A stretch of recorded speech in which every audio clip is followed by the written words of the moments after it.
तो बच्चों देखिए आज का टॉपिक जो है बहुत इंपॉर्टेंट है। अभी हमने सिंपल तरीके से फैराडे लॉ पढ़ा। इसके दो लॉ थे, एक तो इलेक्ट्रोमैग्नेटिक इंडक्शन था, दूसरा क्या था, magnitude of induced EMF is directly proportional to the change of magnetic flux with respect to time. यानी आपने ये पढ़ा था, ठीक। तो हम यही चीज क्या करते हैं, वेक्टर फॉर्म में पढ़ेंगे। वेक्टर फॉर्म मतलब वेक्टर फॉर्म में दो चीज रहेगा, एक इंटीग्रल फॉर्म रहेगा, दूसरा डिफरेंशियल फॉर्म रहेगा। तो चलिए एक एक हम करके पढ़ते हैं। पहले इंटीग्रल फॉर्म पढ़ लेते हैं। Okay,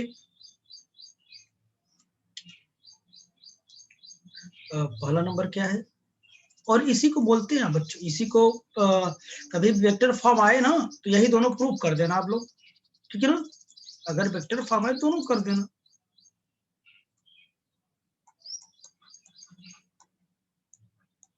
Faraday's law of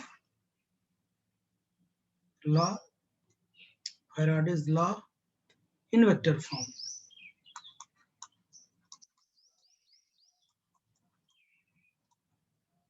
in vector form, okay. इसमें हम पहला नंबर पढ़ेंगे इंटीग्रल फॉर्म। इंटीग्रल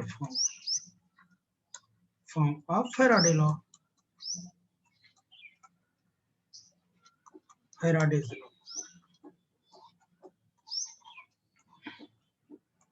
ओके बच्चों। तो आइए देखते हैं हम लोग।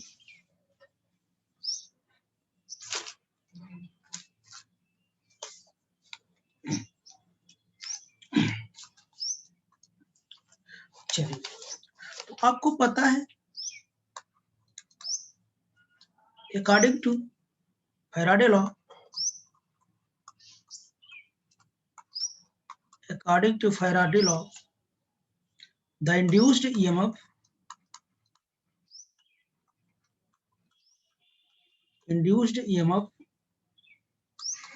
in a circuit is कितना होता है, E will be equal to minus d phi by dt होता है, आपको पता है, ठीक है ना। इतनी बात आप जानते हैं। अब आगे देखा, let us consider a closed circuit enclosing a surface S in magnetic field vector B. In magnetic field vector B, then the magnetic flux, then the flux passes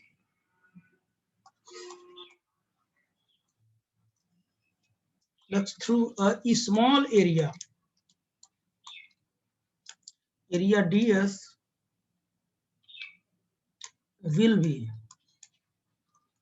कितना हो जाएगा फ्लक्स। तो अब मैंने बताया कि जैसे कि मैं यहाँ कर दूं, यहाँ देखो, यहाँ मैं यहाँ फिगर बना देता हूँ,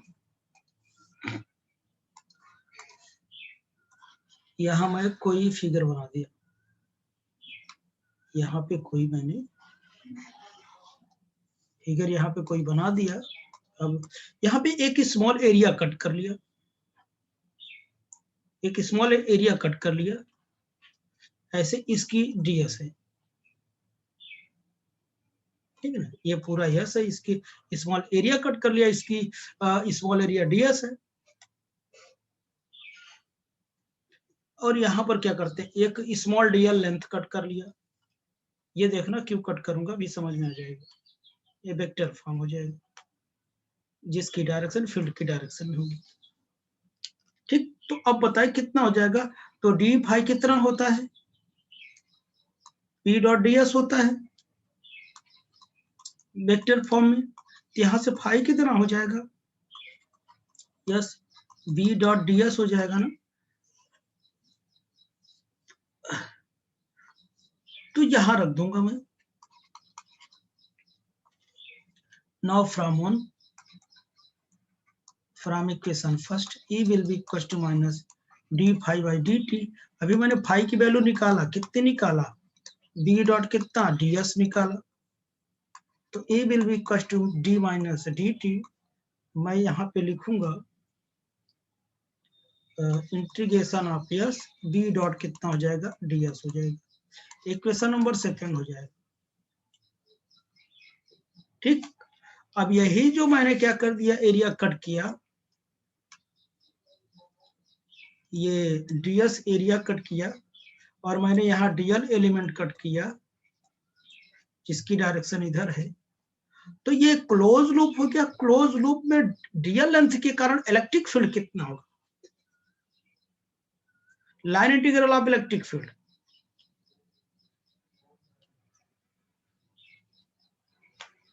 देखिए, due to the change in magnetic flux, magnetic flux के कारण an electric field E is induced। भाई जहां मैग्नेटिक फील्ड होगा वहां इलेक्ट्रिक फील्ड भी इंड्यूस्ड होगा। तो लाइन इंटीग्रल बताइए क्या हो जाएगा, अराउंड द सर्किट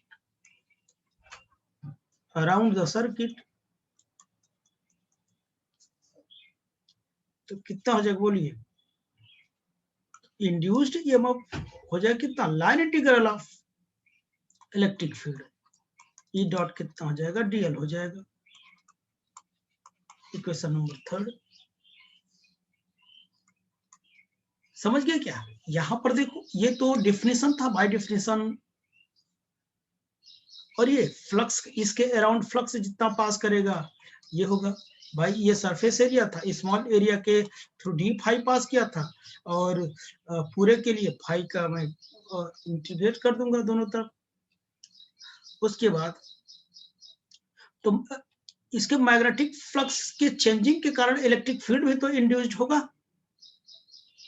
अब जानते हैं जब मैग्नेटिक फ्लक्स चेंज होता है तो क्या होता है, इलेक्ट्रिक फील्ड आता है।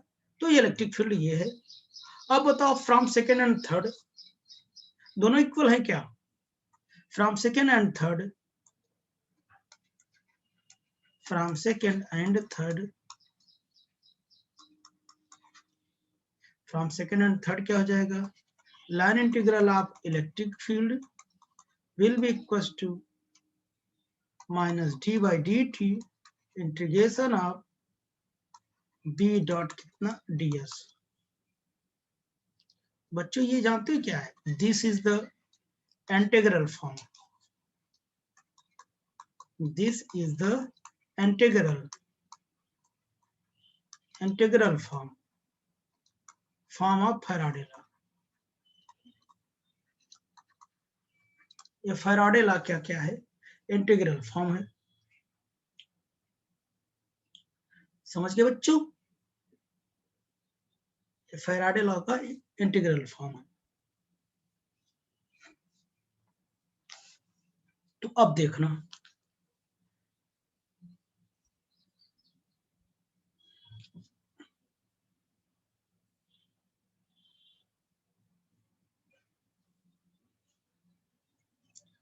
चलो बच्चों,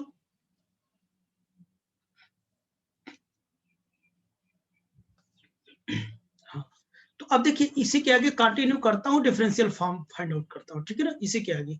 क्योंकि अगर मैं डिफरेंशियल फॉर्म फिर से करूंगा तो इतने जितना मैंने किया है तब फिर से करना होगा आपको, ठीक। तो इसी को आगे कंटिन्यू करता हूँ ना। तो अब बताइए, अब मैं इसी को अंदर करता हूँ, phi E dot D S हो जाएगा, और इसको मैं इंटीग्रल वो डी बाई डी टी को अंदर ले चलता हूँ, ये हो जाएगा। तो और T B vector D T into कितना हो जाएगा डी एस हो जाएगा। ओके, इसको इक्वेशन नंबर 4 दे दिया। अच्छा, अब बाई स्टोक्स थ्योरम लगा देता हूं। By Stokes theorem, Stokes theorem क्या होता है?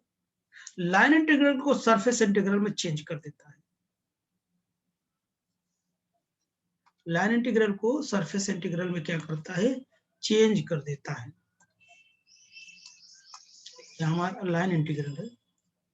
लाइन इंटीग्रल को सरफेस इंटीग्रल में चेंज कर देता है, तो क्या करूं, क्या लिखूं? E dot DL, E dot DL को मैं क्या लिख सकता हूं? सरफेस इंटीग्रल में आप याद है formula, curl of electric field into DS, यही तो होता था ना बाई स्टोक्स थ्योरम। एक बाई स्टोक्स थ्योरम होता है, एक क्या होता है कि गॉस डाइवर्जेंस थ्योरम, वो सरफेस को वॉल्यूम में चेंज करता है। तो अब इसकी जगह मैं ये रखूंगा। Now from equation fourth equation से हम लोग देखते हैं, तो क्या हो जाएगा? जहां इंटीग्रेशन ऑफ ईडीएल था, वही मैं क्या करूंगा? Surface integral curl E dot DS रखूंगा। ये हो जाएगा।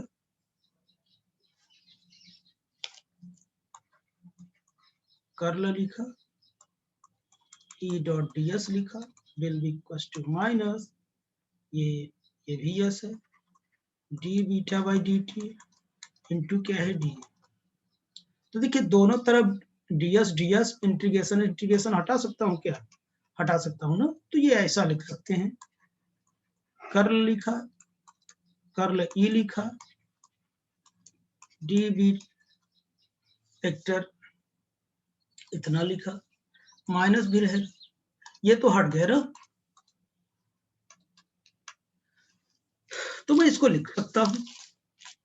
तो बच्चों ये हमारा क्या डिफरेंशियल फॉर्म है, this is the differential form. एक ऐसा फॉर्म है हमारा, डिफरेंशियल फॉर्म है, this is the differential form. इसको और मैं लिख सकता हूं, और कैसे लिख सकता हूं? कर्ल को आप जानते हैं ऐसे लगाते हैं ना, ऐसे लिख सकते हैं।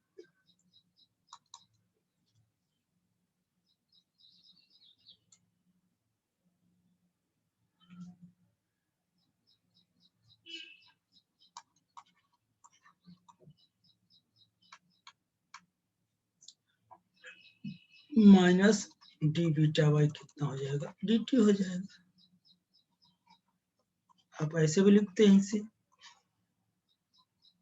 ओके बच्चों, तो ये क्या है? It is the differential form, it is differential form of the Faraday law,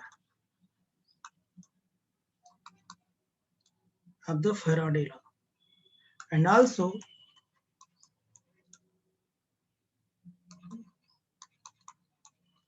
called the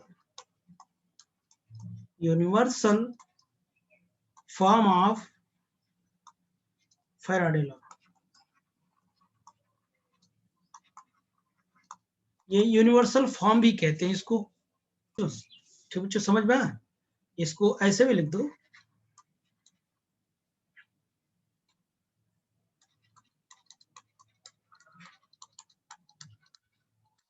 del के फॉर्मेट में भी लिख सकते हैं। तो ये था, तो समझ में आया होगा आपको। चलिए हम लोग नेक्स्ट टॉपिक की ओर चलते हैं।